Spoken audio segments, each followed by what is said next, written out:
நலத்தினோடு எரிகாலினோடு நீர்கள் விஷும்பும்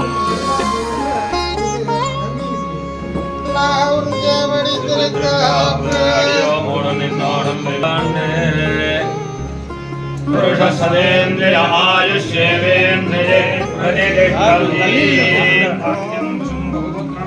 शतसंवत्सरं दीर्घमायो वसुभ्यो कर्मधारे अनव्यासानेति एकदा ब्रह्मण उपहरति एकदेवेशमानायुक्तेषु तथा सकल सद्गुरु उपाधि निवर्तिस्तु अखंड साम्राज्य परिपालन अनुग्रह प्राप्ति सिद्धिरस्तु।